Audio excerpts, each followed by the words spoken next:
Mesdames et messieurs, bonsoir. Contre les abus du pouvoir, la presse et les médias ont été, pendant de longues années, dans le cadre démocratique, un recours des citoyens. En effet, les trois pouvoirs traditionnels, le législatif, l'exécutif et le judiciaire, peuvent faillir, se méprendre et commettre des erreurs. Même dans un système démocratique, ces pouvoirs traditionnels ont tendance à abuser de leurs prérogatives et de leur champ d'action. Les médias ont, eux, dans leur mission, quoique intrinsèquement un autre pouvoir, la charge de jouer les contrepoids pour atténuer quelque peu ces excès. Mais il est un constat que les médias n'assurent pas toujours cette démarcation, cette distanciation avec le pouvoir pour éviter une sorte de collusion. Et dans ce registre, quel est aujourd'hui l'état des lieux dans notre pays? Les médias sont-ils dans cette approche de contrepoids?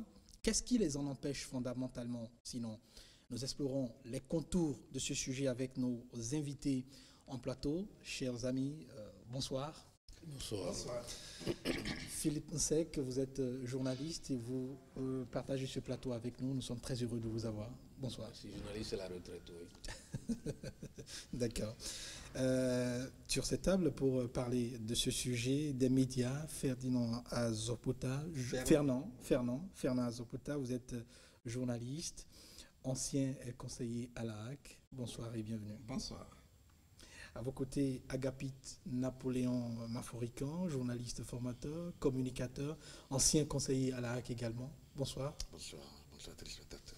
Alors les téléspectateurs, ils seront unanimes avec nous pour reconnaître que vous avez un parcours dans les médias et donc vous pourriez mieux apprécier le rôle et même le profil des médias au Bénin. Et en parlant justement de ce profil des médias, que diriez-vous, Philippe Nsek, des relations que la presse a toujours entretenues et continue d'entretenir avec le pouvoir? Et quand je dis pouvoir, je veux mettre les trois pouvoirs traditionnels dans ce même vocable-là, le législatif, l'exécutif et le judiciaire. Bon, ce que moi je pouvais dire sans tourner autour du pot, c'est que au Bénin ici, et généralement en Afrique, les médias ont toujours joué leur rôle traditionnel. C'est-à-dire c'est informer, c'est éduquer et puis sensibiliser si possible. Le rôle de contre-pouvoir, peut-être que ça viendra avec le temps, parce que pour aller à ce niveau-là, il faut forcément qu'on ait des médias un peu spécialisés qui se donnent un peu, par exemple, à l'investigation, et qui font des fouilles, qui font des recherches et qui peuvent, sur un sujet donné, leur avis et que cet avis-là puisse remettre en cause un avis officiel ou non officiel. Non, sinon, pour le moment, nous n'avons pas encore, disons, on n'a pas posé un pas de plus en dehors de informer, éduquer et puis voilà, sensibiliser. Vis-à-vis du pouvoir, quels ont été jusqu'ici les rapports que les médias ont de tout temps entretenus avec le pouvoir? Des rapports de quelle nature? Non, c'est des rapports, disons, un peu plus professionnels. C'est-à-dire que nous sommes au service du pouvoir, nous sommes au service de la société et nous essayons, tant bien que mal, de jouer le rôle qu'on veut bien nous confier, mais tout en maintenant notre mission qui est celle toujours d'informer, d'éduquer et puis de sensibiliser. Fernand Azopouta? Oui, je dirais que la presse, d'une manière générale, est par essence rebelle. Or, la presse compose ou vit ensemble avec le pouvoir. Et de point de vue, il y a toujours une sorte de choc entre les deux. Et je crois qu'ils partagent le même champ, mais ils n'ont pas le même regard par rapport à ce champ. Quand vous avez le pouvoir, et ce que je mets dans le pouvoir, comme vous l'avez dit, il y a les gouvernants, le gouvernement, il y a les élus, il y a également le judiciaire, mais également il y a toutes les autres institutions de l'État qui ont une parcelle de pouvoir. Le principe général de ces pouvoirs, c'est de cacher quelque chose au public. Le principe de la presse par rapport au public, c'est de tout révéler au public. Il y a toujours, et c'est là où il y a le conflit permanent entre les pouvoirs et la presse, quels que soient les pays. Si vous allez aux États-Unis, vous voyez les régimes démocratiques en Europe, et vous voyez également, vous descendez en Afrique et au Bénin, il y a toujours ce rapport conflictuel entre les pouvoirs et la presse.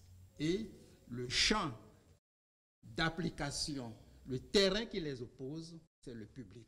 Quel regard chacun a par rapport à ce public? C'est là qu'il y a toujours ce choc, ce différend, ce conflit entre les pouvoirs et la presse. Philippe Nsek, la presse, M. Azopota le disait tout à l'heure, constitue un contre-pouvoir, mais à l'épreuve. Est-ce qu'aujourd'hui, ça ne reste pas un idéal à atteindre aujourd'hui? Est-ce que ça n'est pas utopique de dire que la presse, dans ce rôle de contrepoids, de contre-pouvoir, à l'épreuve des faits, ça n'est pas le cas? Non, mais je crois que en écoutant les uns et les autres, on se rend compte qu'en réalité, en fait, de pouvoir, on n'a que théoriquement un pouvoir.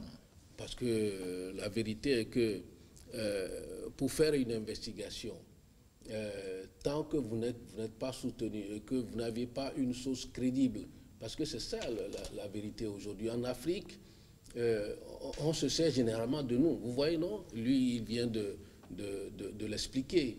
Il a fallu que des gens qui sont envoyés en mission se sentent grugés et qui filent l'information, n'est-ce pas, à la presse. Mais ce n'est pas la presse elle-même qui a allé faire son investigation et s'est rendu compte. C'est-à-dire qu'au Bénin, en tout cas en Afrique, pour l'instant, quand nous prenons notre constitution, la HAC est considérée comme étant un contre-pouvoir. Mais dans la réalité, est-ce que c'en est effectivement un? Je crois que j'ai deux conseillers de la HAC, ils pourront nous le dire. Mais en fait, l'idéal, ce serait cela. C'est-à-dire que nous sommes peut-être en train de franchir les pas qu'il faut pour qu'on en arrive. Parce qu'aujourd'hui, est-ce que nous avons un organe, une presse qui est spécialisée dans l'investigation aujourd'hui? À votre avis, qu'est-ce qui constitue aujourd'hui ces goulot? Qu'est-ce qui empêche fondamentalement les médias de jouer ce rôle de contre-pouvoir? Non, c'est l'environnement.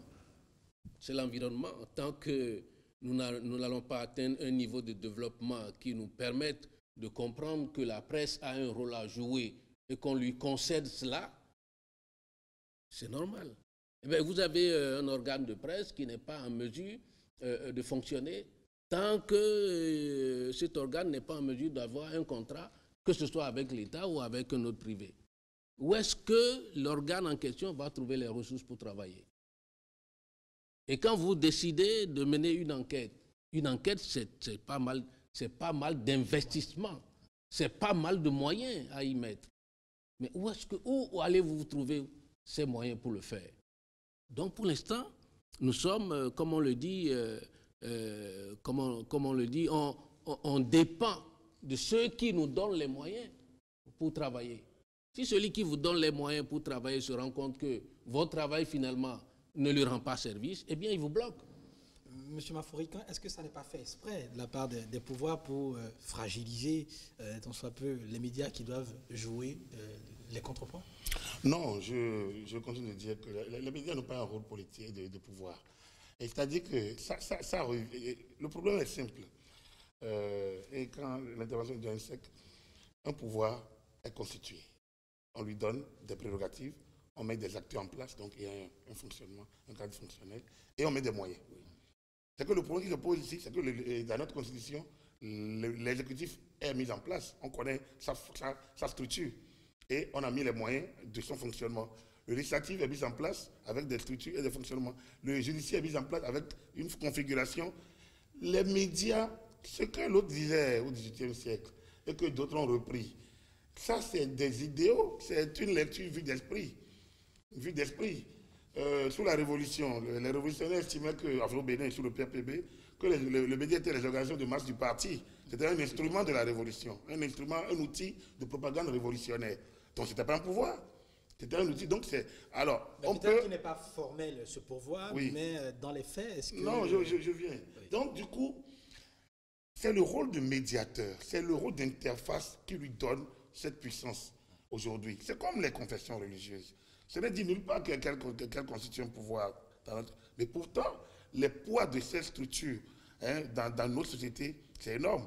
Parfois, on va les rencontrer. Regardez, dans tous les pays, comment certains types de problèmes sont pris à cœur par les pouvoirs centraux, tout simplement parce que ça touche à la religion, ça touche à l'appartenance religieuse donc, des citoyens. C'est la même chose pour la royauté, pour le pouvoir traditionnel chez nous. Donc, pour moi, les médias doivent rester à leur niveau d'une profession libérale, en principe, animée, mais avec une fonction telle qu'ils sont mis au cœur de l'événement. Et du coup, chacun interprète leur mission comme bon lui semble. Donc pour vous, les médias comme contrepoids, ça... Ils arrivent à l'être. Les exemples que le doyen a donnés, l'histoire américaine par rapport à l'investigation qui a fait chuter le régime du président Nixon, par exemple, ça, ce n'était écrit nulle part. C'est une initiative spontanée des gens qui sont allés au front parce qu'ils estimaient qu'ils avaient une lecture de leur profession. Donc ils sont allés au front et qui a amené. Mais au même moment, on dira que la presse américaine a prédit la victoire de Hillary Clinton, mais c'est plutôt, Donald Trump qui a gagné. Donc du coup, si la presse pouvait être un pouvoir qui dit, qui fait, qui entrefait, qui contrefait, qui anticipe, on ne serait pas arrivé à une victoire parce que tout le monde, les sondages, les analyses, les universités, les médias relayaient en boucle que Trump gagnait. Donc c'est pour dire quoi? Leur rôle de médiateur fait que on se retrouve au cœur, on se retrouve star sans devoir l'être, et du coup, on prend une position prépondérante dans la société qui fait qu'en face des autres pouvoirs, on constitue alors un pan qui fait de nous, à notre cœur défendant, un pouvoir. Alors, est-ce que dans une constitution, vous avez vu un contre-pouvoir? Est-ce que même quand on dit tout contre-pouvoir est d'abord pouvoir? Pour être un contre-pouvoir, il faut d'abord être un pouvoir. Donc, un pouvoir constitué avec... Donc, pour vous, oui. Il ne devrait pas y avoir une sorte de distanciation entre les médias et ces pouvoirs-là? Les pouvoirs sont à leur rôle. Les médias sont une profession. Pour moi, il n'y a pas un mélange. De quoi se nourrit la presse? De l'information. Qui produit l'information? Les acteurs. Parmi ces acteurs, il y a ceux qui sont détenteurs des pouvoirs publics. Et c'est eux qui sont sur la scène. L'investigation dont on parle, c'est pourquoi on est obligé de malaxer, quand on reste dans le cadre du Bénin, pourquoi on est obligé de ne relayer que l'information officielle ou celle que les différentes officines ont bien voulu ou bien veuillent bien vous amener. Tout simplement parce que les producteurs de l'information, c'est eux qui en ont et qui livrent la part. Et un mercredi, le Conseil des ministres donne la part de l'information discutée en conseil que le gouvernement veut bien mettre à la disposition du public. Les médias relaient, pas plus, pas moins. Ils ne vont pas au-delà. Ils n'ont pas la capacité d'entrer dans l'intimité pour sortir un dossier, sauf s'ils ont une confidence. Mais là encore, il faudrait qu'ils se prémunissent contre d'éventuels procès dans lesquels ils sont, c'est eux qui sont dans la position de donner la preuve de leurs allégations. Donc, dans cette situation, c'est une interaction qui n'est pas nécessairement en leur faveur, mais ils tiennent la dragée parce qu'ils tiennent les devants, parce que justement, ils tiennent une matière que le doyen a qualifiée de sensible. Ils livrent l'information. Et l'information étant quelque chose de très sensible, qu'on soit en démocratie, qu'on soit en dictature, étant ceux qui choisissent cette information, de la livrer, de se taire, de la commenter, de l'analyser, du coup, ils prennent un rôle qui sonne aujourd'hui comme un rôle qui a toujours sonné chez cet analyste britannique, chez d'autres ont relayé. Mais ça a sonné aussi chez ces gens de chiens de garde que l'autre a rappelé au début des années 2000, en 1997-1998, de nouveaux chiens de garde. Donc, autant l'autre estime que c'est des pouvoirs, Un autre estime que c'est plutôt des chiens de garde de ceux qui fabriquent l'opinion, de ceux qui détiennent les moyens, les puissances économiques, ou de ceux qui façonnent l'opinion, qui sont les pouvoirs publics. Donc, vous voyez que dans l'un dans l'autre, c'est le rôle d'intermédiation, le rôle d'interface que nous jouons en tant que médias dans le choix de l'information, dans son analyse, dans son décryptage, qui fait qu'on se retrouve à notre corps défendant en position de pouvoir. On va parler des médias, mais on va s'intéresser plutôt à ceux du service public. Ils sont très souvent estampillés médias du gouvernement, ils sont caisse de résonance du pouvoir. Fernand Sopota, vous qui avez longtemps travaillé dans le service public, qu'en dites-vous? Bien, ça dépend du régime. Ça dépend du régime. Et en période révolutionnaire, nous avons constaté que la radio, la télévision nationale sont des organes de militantisme révolutionnaire. Ça dit tout. Ça dit tout. Et cela veut dire que pendant cette période, la presse était aux ordres. La presse était aux ordres. Mais cela ne veut pas dire que pendant les régimes de démocratie qui sont venus après, ils ne sont pas aux ordres. Mais quelqu'un l'a dit, si pendant la période révolutionnaire, les médias de service public sont aux ordres, pendant la période de démocratie, ces médias étaient également à la solde du pouvoir, mais également à la solde des puissances d'argent. Est-ce que vous voyez? Donc, d'une manière ou d'une autre, lorsque les médias étaient à la solde, ça veut dire quoi?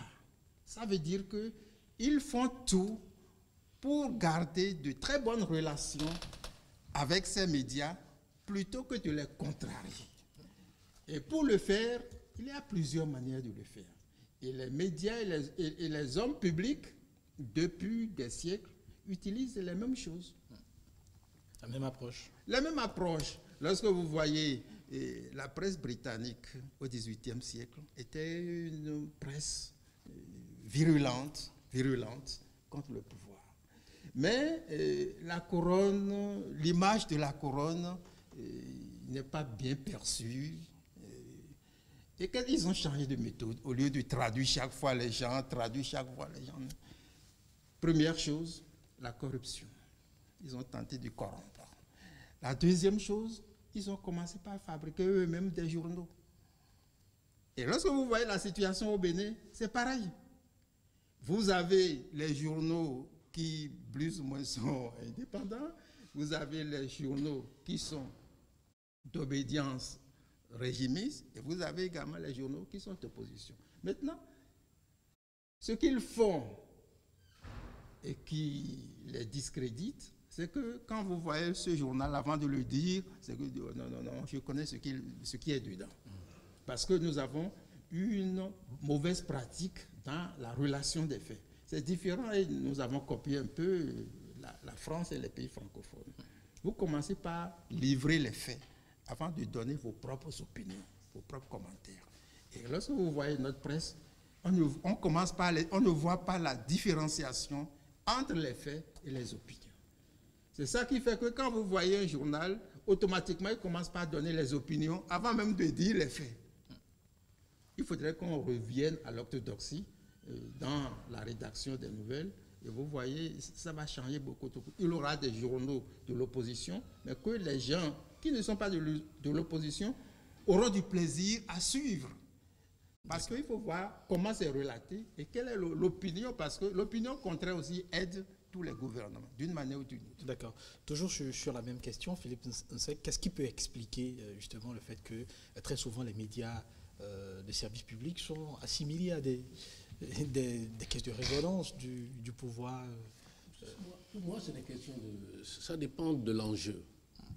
Quand vous prenez notre pays, il y a eu la lutte pour l'indépendance. Donc, on a vécu, on a eu affaire, si vous le permettez, on a eu affaire à une presse qui est plus ou moins engagée. Parce que là, on se battait pour l'indépendance. Donc, il y a un idéal à atteindre. Il y a des gens qui sont engagés. Ensuite, après l'indépendance, on est allé à la révolution. Il y a également là un idéal. Vous voyez, il y a une option.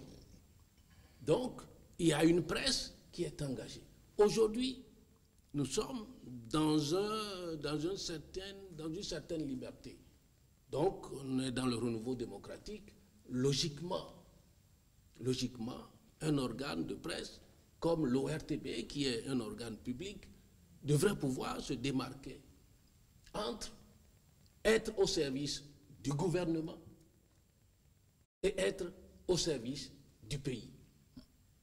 Autrement dit, et les textes de la HAC, les conseils sont là, les gens se sont toujours battus pour faire en sorte que ce ne soit pas, n'est-ce pas, l'ORTB ne soit pas un organe de presse au service de l'exécutif. Il y a des textes qui existent par rapport à ça. Et quand il y a un enjeu sérieux, la HAC sort toujours pour réglementer, pour dire, écoutez, soit c'est l'équilibre, soit c'est l'équité, de telle manière qu'on veut la pluralité des opinions. Il faut s'y battre pour ça. Mais pour l'instant, je ne suis pas certain que nous ayons pu faire l'équilibre et qu'on arrive effectivement à faire la différence entre le service public, donc destiné à satisfaire et l'exécutif, et les autres institutions, et la société civile. Donc, il y a eu quelques pas. Les régimes se sont succédés. Je parlerai que vous êtes d'accord que pendant le régime qui a précédé celui-là, eh bien, c'était un autre son de cloche. Aujourd'hui, apparemment, le fond, on peut dire, n'a pas forcément changé, mais actuellement, on essaie d'y mettre quelques formes. Mais évidemment, bonnet blanc, blanc bonnet, c'est la même chose, n'est-ce pas?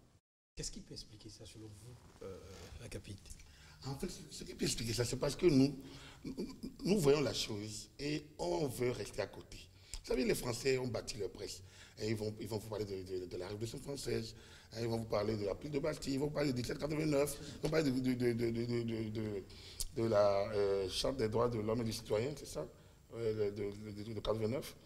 Ils vont parler de tout ça, c'est leur histoire. Et puis nous venons du néant, parce qu'ils nous ont colonisés, et on copie systématiquement en disant, voilà, la presse est libre, elle est indépendante, voilà, le service public. Mais l'information est une matière sensible. C'est dit dans toutes les écoles, c'est dit au niveau même de la stratégie, que ce soit dans n'importe quelle matière, intelligence, matière économique, matière politique, matière sociale. Quel pouvoir laisse une matière aussi sensible en l'air, en disant c'est la démocratie? Voyons les choses claires, voyons la réalité sociale. Il y a des théoriciens qui l'ont fait avant nous. Je vais citer quelqu'un comme John Searle, qui est un Britannique, mais qui a cette théorie de réalité sociale. C'est les codes que nous admettons. Quels sont les codes en Afrique? Le pouvoir est divin. On va me dire, oui, la démocratie, pouvoir du peuple, le peuple. Je suis d'accord. Mais nos royautés ont existé. Et l'histoire des grandes démocraties occidentales aussi montre qu'on n'a pas tout à l'heure de la couronne britannique et de comment ils ont tenté de... Et beaucoup de pays européens ont conservé la monarchie en la démocratisant par un jeu électoral. Mais pourquoi ils ont gardé la monarchie? Parce que ça relève de leur histoire. Nous, c'est où notre histoire par rapport aux médias? Nous devrions parler de la lutte pour l'indépendance. Est-ce que les médias qui luttaient pour l'indépendance ne jouaient pas n'avaient pas une fonction? Ils avaient une fonction, mais ils n'étaient pas distants. Ils ne livraient pas une information neutre. Ils ne livraient pas une information dénuée de lutte. C'est une idéologie. Donc, à partir de ce moment-là, moi, j'estime que de Soglo, j'ai écouté le procès du PAPB à la conférence nationale. Mais j'ai vu le président Soglo, Premier ministre, et puis président de la République. Ce n'était pas absolument différent.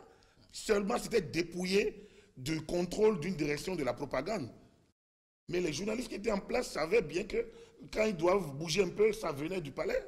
C'était connu. Il n'y a pas à dire le contraire. Oui, quand on vous suit comme Je ça, vais vous dire la même chose quand Kékou est arrivé. Ceux qui ont critiqué l'ère Soglo, c'est sous l'ère Soglo qu'il y a eu des crises avec le DG Ologoudou.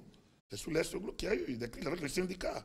Mais c'est sous l'ère Soglo, c'est sous l'ère Kérékou que le DG, le directeur de l'ORTB de la télévision, a été viré sans respecter les normes. C'est sous Kérékou. C'était la démocratie. C'est la même chose. Donc, quand on voit la Cour constitutionnelle sortir une décision qui n'a pas été appliquée sous Kérékou, donc après on a vu Yahi. Et puis quand un régime arrive, on fait tôt d'oublier ce qu'on a reproché au passé et on dit que c'est ici que... Mais quand on n'est pas en train de tomber dans une sorte de fatalité? Non, du tout, ce n'est pas une fatalité. C'est comme ça et on n'y peut rien. Ce n'est pas une fatalité. Il faut analyser l'environnement. Rien n'est secret de manière neutre. Il faut analyser quel est notre environnement. Notre environnement, c'est quoi? C'est que le pouvoir exécutif a tendance à régenter. Qu'on soit en démocratie, qu'on soit en dictature. C'est dans tous les pays. C'est pour ça qu'on parle de contre-pouvoir. C'est pour ça qu'on crée des pouvoirs, on dit qu'ils sont contre. Mais c'est des pouvoirs qu'on a créés. C'est ça déjà. Si on ne veut pas voir ça en face, c'est que c'est nous-mêmes c'est qu'on se leurre. Donc, dès cet instant, il faut plutôt créer autour de l'existant des conditions pour qu'il y ait d'autres. Et c'est ça qui se passe au Bénin aujourd'hui. Il y a l'ORTB qui est là, mais il y a d'autres chaînes privées. Et on a beau dire, moi je prends l'époque où on a estimé que l'ORTB était tellement vassalisé, c'était sous la décennie Yahi. C'est ce que l'opinion disait, que l'ORTB était vraiment vassalisé. Je prends la décennie Yahi. Mais la décennie Yahi, il y avait les privés. C'est la décennie où la télévision privée a pris d'allant. Et du coup, même quand il y en avait qui ne passaient pas par sur l'ORTB, ça passait ailleurs. Mais c'est déjà ça, à mon avis. Il n'y a pas tout peuple a son histoire. Et il ne faut pas s'offusquer.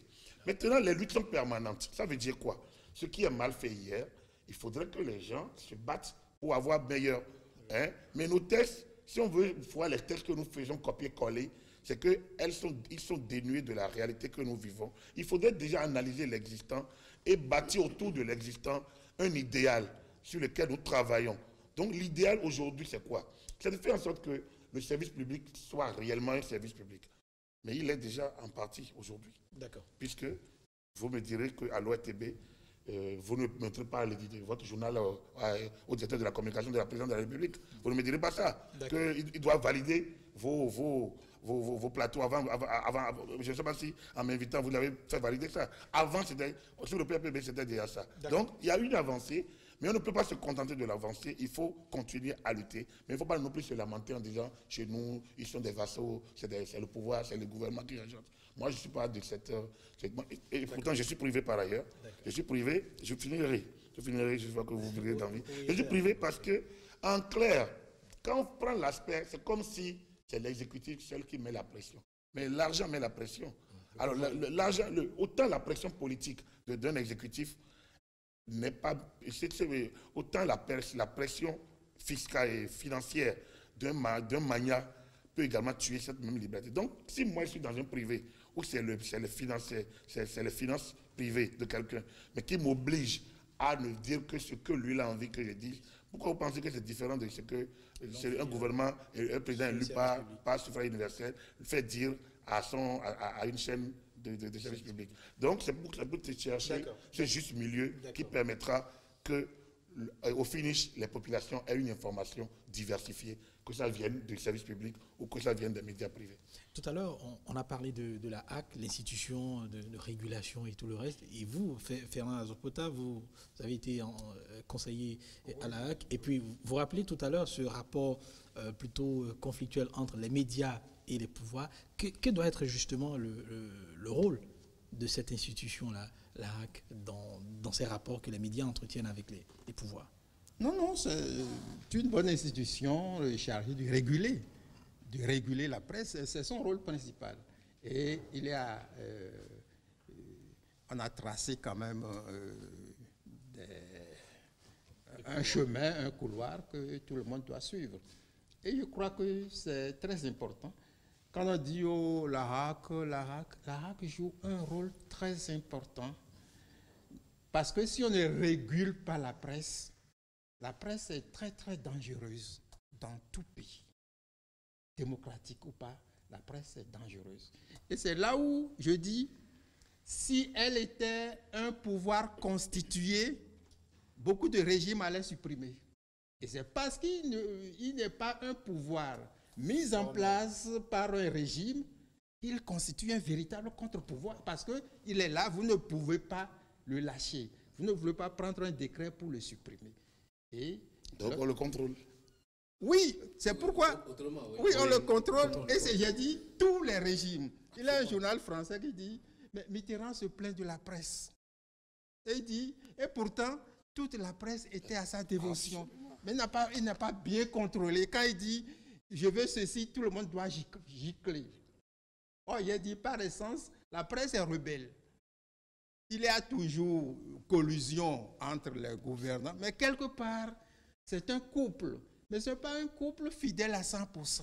Il arrive qu'elle se démarque pour dire non. Quand vous êtes au pouvoir, vous commettez quelque chose. Ou bien un membre commet quelque chose. Si ce n'est pas la presse X qui va le dire, la presse Y va le dire. Moi, je voudrais, pour ne pas aller loin par rapport à la HAC. Oui. La HAC, certes, c'est pour réguler, mais la HAC a eu un autre rôle qui n'est pas perçu, en tout cas bien perçu, c'est de protéger la liberté. C'est de protéger la liberté d'exercer le métier de journaliste. Mais à ce niveau-là, il y a Agapite là, il pourra me le dire, nous avons l'impression que parfois, cette institution est de mèche avec d'autres pouvoirs, et bien pour écraser ceux qui sont chargés d'exprimer leur opinion. Je ne sais pas pourquoi ça se... Vous avez été conseiller, Agapite, que que répondez-vous? Il n'a pas les moyens. Le doyen est là aussi, il a été, et il a des expériences entre la HAC et le pouvoir. Le HAC n'a pas ce moyen. Effectivement, le doyen a très bien fait, le doyen a bien fait de le dire. Là, dans la Constitution, c'est clair. Elle a cherché de protéger la liberté de presse et tous les moyens de communication de masse. La liberté de presse et tous les moyens de communication de masse. Normalement, c'est son rôle premier. Mais on voit plus le rôle de gendarme. Pourquoi? Parce que justement, elle n'arrive pas à assumer le premier rôle. Pour assumer, c'est pour ça que je dis, un pouvoir, c'est quoi? C'est des moyens. C'est d'abord un cadre qui constitue des acteurs et des moyens. Déjà, ici, au niveau de la HAC, le gros problème, c'est les moyens. Quand vous avez une politique et vous n'avez pas les moyens de votre politique, qu'est-ce qui va se passer? C'est toujours l'interaction sociale. Voilà pourquoi je dis que ça n'est pas fait exprès. Celui qui doit donner les moyens fait exprès de retenir ses moyens pour ne pas... C'est de bonne guerre. Moi, de toute façon, c'est pour ça que je dis que, justement, nous avons créé On a vécu même des chantages, pouvoir contre pouvoir. Entre eux, ils se font des chantages. Oui, mais par rapport à une situation bien sûr. on a mis des sièges de la police qui avait été mise il y a quelques années, il y a bien des années. Donc, la police a été mise à contribution contre une décision d'une institution. Enfin, le doyen à côté, il pourrait mieux en parler. Donc, c'est pour dire qu'en clair, beaucoup font le procès à la HAC en disant, je l'ai fait aussi, il faut le dire, j'ai été président quand le doyen était conseiller, j'ai fait le procès à la HAC en ce moment en disant, vous ne jouez pas votre rôle. J'ai été à la HAC, j'ai vu clairement les réalités. Le mandat qui a suivi. Absolument. La HAC n'a pas les moyens. Et que les procès qu'on leur fait aujourd'hui, ils n'ont pas les moyens d'assurer cette liberté, de cette protection, parce que simplement, ils n'en ont pas les moyens, tout court. Les moyens physiques sont là, les cadres sont là, on ne peut pas dire que... Mais le problème, c'est que pour être fort, hein, on dit, quand tu veux être indépendant totalement, il faut que tu disposes des moyens de ta politique. Quand tu n'as pas les moyens de ta politique, tu dis que c'est moi le fort. Dès que celui qui est fort sort l'arsenal, tu recules. C'est un rapport de force. Donc, pour le dire clairement, l'idéal de 90, c'était de bâtir une société où chacun reste à sa place. Le gouvernement, la HAC, les médias qui sont très libres.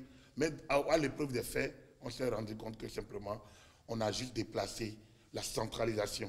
Le pouvoir ne centralise pas, mais franchement, le pouvoir est resté fort dans le contrôle de cette affaire. Si vous permettez, je vais rapidement sur cette question. Très rapidement. Oui. Et de loin, on ne voit pas l'importance de la HAC. Mais la HAC agit. Je pense que pendant notre mandat, nous avons eu un démêlé avec l'exécutif. On a porté l'affaire devant la Cour constitutionnelle. Mais la Cour dit, je ne suis pas capable de trancher. Elle est incompétente. Elle est incompétente. Oui. Et dans ça, qu'est-ce que vous allez faire? Oui. Et puis, le rôle de régulateur que joue la HAC, vous ne percevez pas. En créant, par exemple, les organes, les médias privés, mais nous avons beaucoup de difficultés à les contrôler. Je ne donne pas le nom d'une chaîne. Il y a une chaîne, quand il commence pour ouvrir sa station, il a un morceau de 30 minutes qu'on lui a fabriqué pour lui. Pour ouvrir, pour démarrer. Oui. c'est ce morceau musical qu'on joue pendant 30 minutes et c'est pour injurier, n'est-ce pas, un partisan qui a quitté le parti pour aller ailleurs. Oui, est-ce que vous voyez? S'il n'y avait pas un organe pour dire, pour taper si tu commences, je te prends la fréquence, ça va créer beaucoup de problèmes. Et là, vous voyez, dans tout le pays, surtout au niveau des médias audiovisuels, les gens ont des comportements et c'est grâce à la hack qu'ils essaient de tempérer. On va aborder un dernier aspect. Et juste un petit mot, non, pas pour longtemps. C'est pour dire qu'en fait, on a dit qu'on ne protège pas, mais quand même, cette création des chaînes privées, radio-télévision privée, a quand même joué un grand rôle. Comme on parlait tout à l'heure du contrôle de l'exécutif sur les services publics, mais ça permet d'écouter une autre son de cloche systématiquement, même si par ailleurs les promoteurs privés aussi ont leur poids sur les privés. Mais n'empêche, au moins l'un dans l'autre, l'avènement des radios-télévisions privées a permis quand même de diversifier le son et d'offrir et de garantir une offre meilleure que ce qu'on avait avant. Alors au détour de tout ce que nous venons de dire, on comprend que ce rôle de contrepoids que devraient jouer les médias, ça n'est pas du tout aisé. Alors est-ce qu'il faut penser à un cinquième pouvoir ou un autre pouvoir qui pourrait jouer ce rôle-là? Et quand je le dis, je veux penser aux nouveaux médias, aux médias sociaux. Écoutez, être pouvoir ou contre-pouvoir, ça ne se décrète pas. Il faut se mettre dans la peau qu'on veut devenir un contre-pouvoir et vous allez le devenir. Et pour le devenir, il ne suffit pas non plus de décréter pour dire que je veux devenir un contre-pouvoir. Non, la réalité est là. Nous avons mis en application une constitution dans laquelle il y a un pouvoir et des contre-pouvoirs. La réalité est là. Ceux qui sont allés faire leur expérience au niveau de ces institutions ont compris qu'ils ne sont pouvoir qu'en réalité quand le veut l'exécutif. Parce que même tout récemment, il y a eu une affaire sur la Cour constitutionnelle où on estime qu'on n'a pas donné les moyens à la Cour constitutionnelle pour fonctionner. Et imaginez-vous, à la Cour constitutionnelle, donc chargée de réguler le fonctionnement des institutions de la République. Vous voyez ce que ça veut dire? Il y a eu un seul de cloche qui a dit que les moyens sont donnés. J'ai lu dans les mêmes conditions que les moyens sont donnés quand même. Bon, alors c'est quelle institution? J'ai lu une réaction liée à ça. D'accord. Oui, on va revenir. de la même institution? Non. Vous permettez, on revient à la question très rapidement à la question des nouveaux médias, Agapi. Non, oui, ça revient. En fait, le tout se limite à quoi? À la bataille de l'opinion. En fait, j'ai dit, l'information est une denrée importante, sensible, qu'on a envie de contrôler. Aujourd'hui, les réseaux sociaux ne sont pas en pouvoir. C'est toujours dans le contrôle de l'opinion. Qui vous dit que... Est-ce qu'il peut s'ériger en pouvoir? C'est la même chose. Je vais vous l'expliquer. C'est-à-dire quoi? Moi, pouvoir, je peux investir les réseaux sociaux.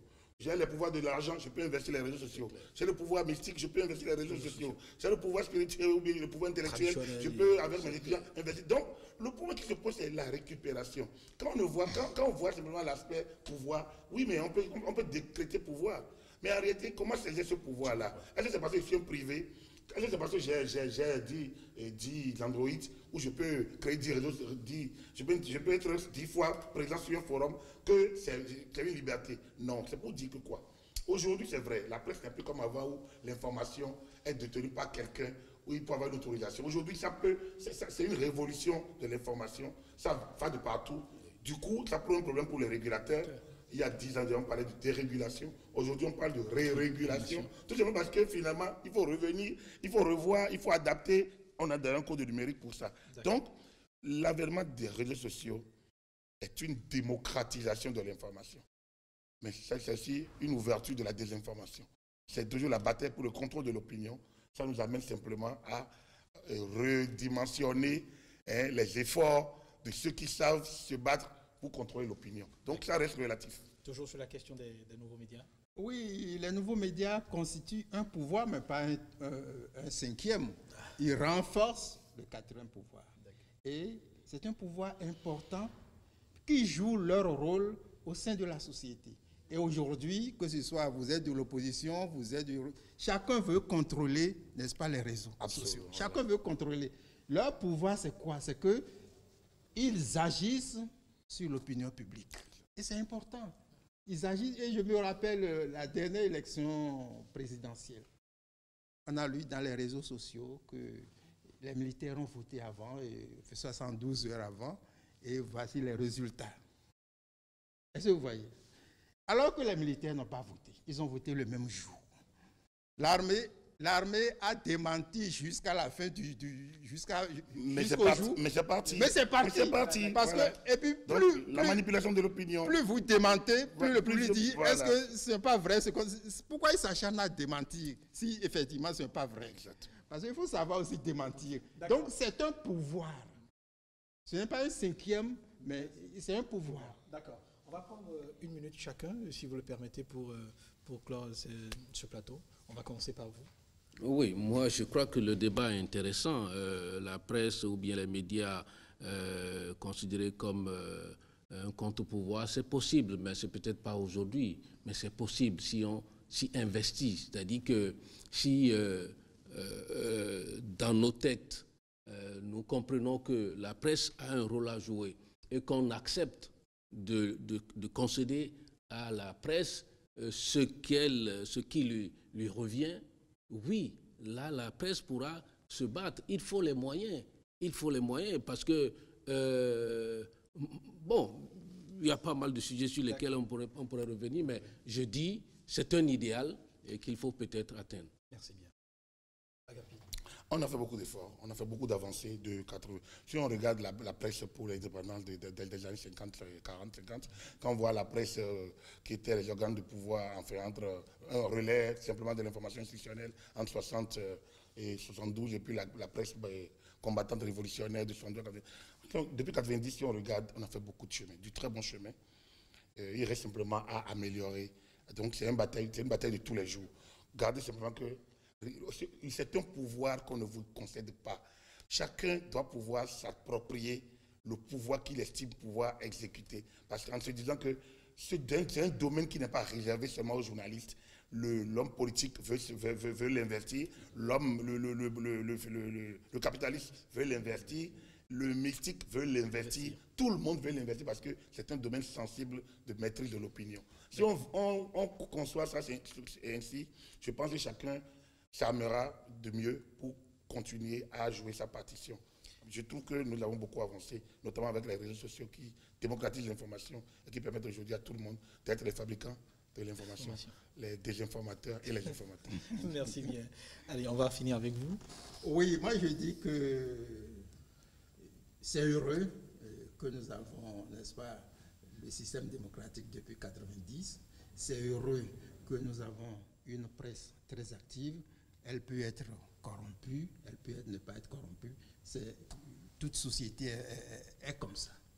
Mais néanmoins, nous avons fait une avancée, nous avons progressé et tous les gouvernants doivent en tenir compte et jouer quelque peu la transparence. En se disant, même si je cache quelque chose, la presse va en parler. Et j'ai beaucoup apprécié la fois passée le comportement des policiers. Et c'est l'un des patrons de la police qui a fait une conférence de presse. Il dit il y a eu braquage à tel endroit. Et parmi les malfrats, il y a 3 policiers. C'est important. Parce qu'ils savent qu'aujourd'hui, on ne peut pas cacher beaucoup de choses à la presse. S'il ne le fait pas, les réseaux sociaux ou bien une presse classique va dire on a fait braquage, il y a eu 15 policiers qu'on a attrapés. Et les gens vont dire, l'autre va dire c'est 2. Ça crée un problème. Il y a des malfrats. Ils seront obligés après de s'expliquer, mais ils ne vont pas être convaincus ou convaincants. Donc, moi, je dis à nos gouvernants, quel que soit le rang qu'ils occupent, de jouer à la transparence et de ne pas dire tout doit être caché, tout doit être chose là. La presse aujourd'hui, la presse béninoise est si façonnée pour lever le voile sur beaucoup d'affaires. Donc, il faut que les scandales cessent. Et pour que les scandales cessent, il faut que nos gouvernants soient transparents. C'est 11 millions de Béninois, 11 millions champ d'animateurs de médias. La prétention de l'avoir abordé. Médias au Bénin, sont-ils des contrepoids du pouvoir ou des contre-pouvoirs? Vous avez eu une idée de ce que pensent nos invités en plateau. Merci d'être venus, chers invités. On espère vous retrouver bientôt sur notre plateau pour parler des médias encore. Merci de nous avoir suivis chez vous. Bonsoir.